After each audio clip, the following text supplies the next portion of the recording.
नहमदुहु व नसल्ली अला रसूलिहिल करीम अम्मा बाद फ़अऊज़ु बिल्लाहि मिनश शैतानिर रजीम बिस्मिल्लाहिर रहमानिर रहीम रब्बि इश्रह ली सदरी व यस्सिर ली अमरी वहलुल उक़दतम मिन लिसानी यफ़क़हू क़ौली। अस्सलामु अलैकुम व रहमतुल्लाहि व बरकातुहू। आज हम जिस टॉपिक पर बात करेंगे उसका उन्वान है बरकत की कुंजी। आइए जानते हैं बरकत क्या है। बरकत एक बहुत ही कीमती ख़जाना है जो हर ज़माने में हर इंसान की ज़रूरत रही है। बरकत क्या है, बरकत के मायने क्या हैं और बरकत कैसे आती है, आइए आज हम वो जानते हैं।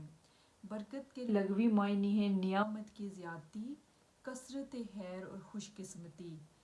बरकत का मतलब दौलत की कसरत नहीं बल्कि किफ़ायत है, यानी ज़रूरियात के लिए काफ़ी हो जाना, बल्कि खैर के कामों के लिए भी गुंजाइश का निकल आना। बरकत से मुराद अल्लाह सुब्हानो ताला का फ़ज़ल, रहमत और इनाम है। बरकत किन लोगों में आती है, किन लोगों के कामों में आती है? जिन पर अल्लाह ताला का खुसूसी करम होता है, अल्लाह ताला का उन पर फ़ज़ल होता है, तब ही बरकत मिलती है।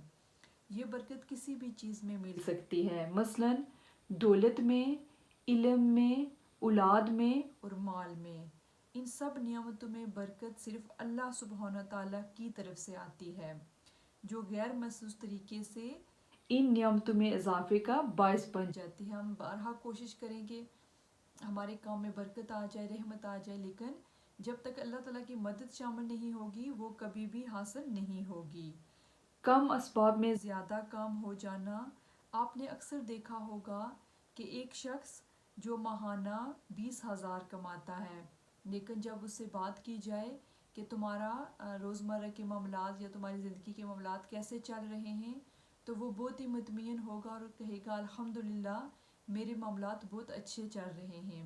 एक दूसरा शख्स जो माहाना 20 लाख कमाता है, लेकिन जब उससे बात की जाए तो वो हमेशा यही गिला और शिकवा करता है कि मेरे मामलात अच्छे तरीके से नहीं चल रहे, मेरे माली लिहाज से मैं इतना मजबूत नहीं हूँ। अपने आप को वो कमज़ोर तस्वर करता है, मुश्किलात में गिरा हुआ महसूस करता है, क्योंकि उसकी जो आमदनी है वो उसके मामलात के लिए काफ़ी नहीं है। दोनों शख्स में यानी पहले में और दूसरे इंसान में क्या फ़र्क है कि पहला इंसान 20,000 लेकर भी मुतमईन ज़िंदगी गुजार रहा है, जबकि दूसरा 20 लाख कमाने के बाद भी गिले शिकवे करता है। तो पहला जो शख्स है उस पर अल्लाह ताला का खुसूसी करम और उसकी रहमत उस पर है, और उस बरकत की वजह से जो अल्लाह ताला ने उसके माल में डाली है, उसकी वजह से वो अपनी ज़िंदगी को इत्मीनान के साथ गुजार रहा है, और दूसरे की ज़िंदगी जो है वो बरकत से खाली है। बरकत के ख़जाने को हासिल करने के लिए जो कुंजी है, जो की है, वो है इखलास का होना। यानी बरकत अगर हम चाहते हैं तो हमें अपने जो काम है उनमें और जो अपनी हमारी नीयत है उसको हमने खालिस करना होगा।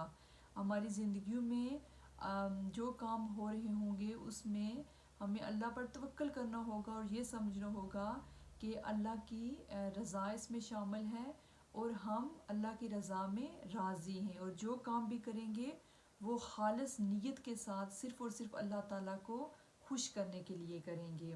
रियाकारी और दिखावे से बचने की कोशिश करेंगे, क्योंकि जो दिखावा और रियाकारी होती है वो आखिरत में कोई भी वज़न नहीं रखती, क्योंकि जितने भी हम अमाल करेंगे, अच्छे करेंगे या बुरे करेंगे, अगर दिखावा करके करेंगे तो उनका हमको कोई भी अजर नहीं मिलेगा।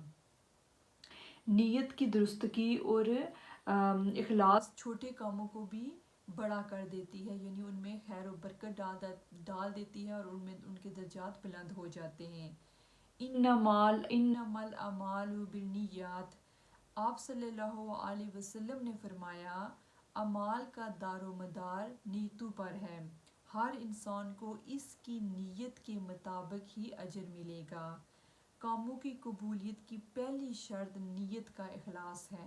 अगर हम चाहते हैं कि हमारे काम अल्लाह को पसंद आ जाए, अल्लाह ताला उनमें बरकत डाले, तो फिर इसमें हमारी नीयत जो है वो खालिस होनी चाहिए।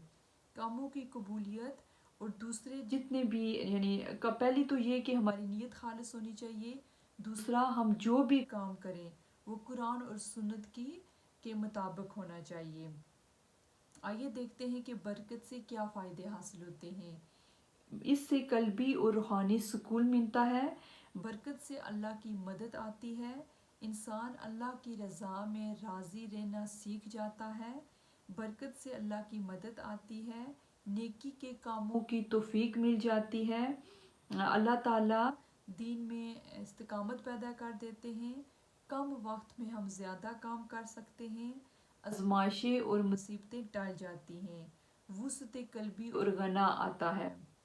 آئیے جانتے ہیں کہ وہ کون سے کام ہیں جن کو کرنے سے برکت آتی ہے۔ ہر کام جو بسم اللہ سے شروع کیا جائے اس کام میں اللہ تعالیٰ کی مدد شامل ہو جاتی ہے اور اس کام میں برکت آتی ہے۔ کثرت سے سلام کرنا چاہیے، جب ہم کسی سے ملیں تو ہم ان کو سلام کریں تو ہم ان کو سلامتی اور رحمت کی دعا دے رہے ہیں، جس سے انسان کی زندگی میں برکت آتی ہے۔ فرائض مثلا نماز، روزہ، زکوٰۃ، حج کی ادائیگی وغیرہ سے بھی انسان کی زندگی میں برکت آتی ہے۔ نوافل، ذکر، اذکار اور دعاؤں سے بھی زندگی میں برکت آتی ہے۔ اسی طرح قرب الہی، تقوی، شکر گزاری، صلح رحمی، والدین سے حسن سلوک، بچوں سے شفقت، توکل اللہ، میانہ روی، دنیا سے بے رغبتی، آخرت کی فکر، تلاوت، صدقہ و خیرات، والدین کے لیے اپنے دل میں محبت کا جذبہ رکھنا، یہ سب بھی زندگی میں برکت لانے والے کام ہیں۔ رات کو جلدی سونا اور صبح جلدی اٹھنا، اس سے بھی زندگی میں برکت آتی ہے۔ خود بھی دین کا علم سیکھنا اور دوسروں کو بھی سکھانا، اس سے بھی زندگی میں برکت آتی ہے۔ دعا ہے کہ اللہ تعالیٰ ان سب بابرکت کاموں کی توفیق عطا فرمائے، ہمارے وقت میں، علم میں اور عمل میں برکت عطا فرمائے اور ہمیں اپنا پسندیدہ بندہ بنائے۔